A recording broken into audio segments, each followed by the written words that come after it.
যুক্তরাষ্ট্রের president Donald Trump বৃহস্পতিবার তার কাজে বাধা দেওয়া বন্ধ করতে আদালতের প্রতি আহ্বান জানিয়েছেন। এর আগে ভেনেজুয়েলার কয়েকশো নাগরিককে যুক্তরাষ্ট্র থেকে বের করে এল সালভাদরে পাঠানো নিয়ে আদালতের সঙ্গে দ্বন্দ্বে জড়িয়ে পড়ে ট্রাম্প প্রশাসন।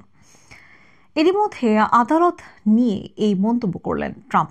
এতে করে দেশটি সাংবিধানিক সংকটের দ্বার প্রান্তে চলে যাচ্ছে বলে আশঙ্কা করা হচ্ছে। গত বৃহস্পতিবার ওয়াশিংটনের কেন্দ্রীয় সরকারের বিচারক জেমস বোসবার্গ কঠোর ভাষায় বলেছেন, আদালতের নির্দেশ উপেক্ষা করে ট্রাম্প প্রশাসন কিছু ব্যক্তিকে দেশ থেকে বের করে দিয়েছে। আদালতে নিষেধাজ্ঞা সত্ত্বেও ভেনেজুয়েলার ওই অভিবাসীদের কেন এল সালভাদরে পাঠানো হয়েছে আগামী মঙ্গলবারের মধ্যে বিচার বিভাগের কাছ থেকে তার ব্যাখ্যা চেয়েছেন তিনি। যেসব ব্যক্তিকে বের করে দেওয়া হয়েছে তাদের বিরুদ্ধে অভিযোগ তারা যুক্তরাষ্ট্রের বিরুদ্ধে অনিয়মিত যুদ্ধ চালাচ্ছে।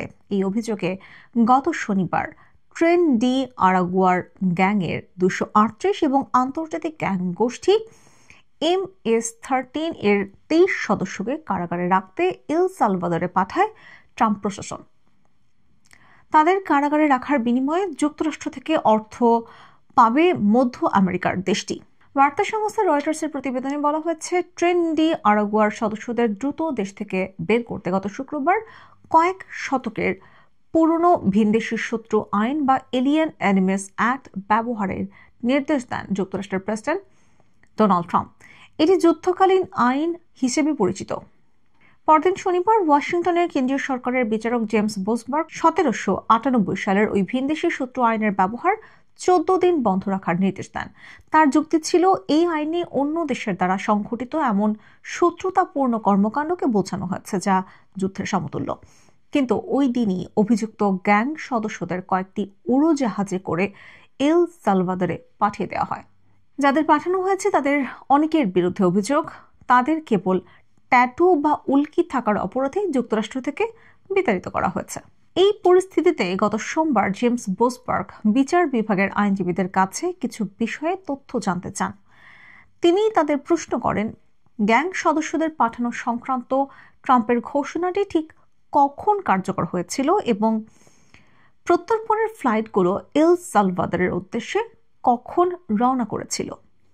জেমস বোসবার্গের প্রশ্নের জবাব দিয়ে মঙ্গলবার যুক্তরাষ্ট্রের অভিবাসন ও শুল্ক প্রয়োগকারী কর্মকর্তা রবার্ট সার্না স্থানীয় একটি আদালতকে জানায়, শনিবার বিকেলে হোয়াইট হাউসের ওয়েবসাইটে ট্রাম্পের নির্দেশ প্রকাশিত হওয়ার পর আটক ব্যক্তিদের বহনকারী 3টি উড়োজাহাজ এল সালভাদরের উদ্দেশ্যে যুক্তরাষ্ট্র ত্যাগ করে। তবে আটক ব্যক্তিদের বহনকারী একটি উড়োজাহাজ বোসবার্গের রোলিং এর পর যুক্তরাষ্ট্র ছেড়ে গিয়েছিল। শনিবার রাত 7:25 বোসবার্গ 2 সপ্তাহের জন্য এসব গ্যাং সদস্যদের যুক্তরাষ্ট্র থেকে বহিষ্কার স্থগিত রাখতে বলেছিলেন। আদালতকে আইসি কর্মকর্তা রবার্ট সার্না আরও বলেন, আটক ব্যক্তিদের শুধু এলিয়েন এনিমিস অ্যাক্টের অধীনে পাঠানো হয়নি, বরং তাদের প্রত্যেকের বিরুদ্ধে আলাদা বহিষ্কারের নির্দেশ ছিল। ট্রাম্প প্রশাসনের প্রতিনিধিত্বকারী দেশটির বিচার বিভাগের আইনজীবীরা লিখিতভাবে জানিয়েছেন, বিচারকের লিখিত আদেশ প্রকাশিত হওয়ার আগেই ফ্লাইটগুলো যুক্তরাষ্ট্র ছেড়ে গিয়েছিল। তাদের যুক্তি, লিখিত আদেশ প্রকাশের আগে বিচারক আদালতে মৌখিকভাবে যে আদেশ দিয়েছিলেন তা ধর্তব্য নয়। ট্রাম্প প্রশাসনের আইনজীবীদের দাবি, আদালতের লিখিত আদেশ লঙ্ঘিত হয়নি, কারণ সংশ্লিষ্ট ফ্লাইটগুলো লিখিত আদেশের আগেই যুক্তরাষ্ট্রের আকাশ সীমা ছেড়ে গিয়েছিল। তাই বলা যায়, বিচারকের আদেশ জারি হওয়ার আগেই উড়োজাহাজের আরোহীদের বহিষ্কার করা হয়েছিল।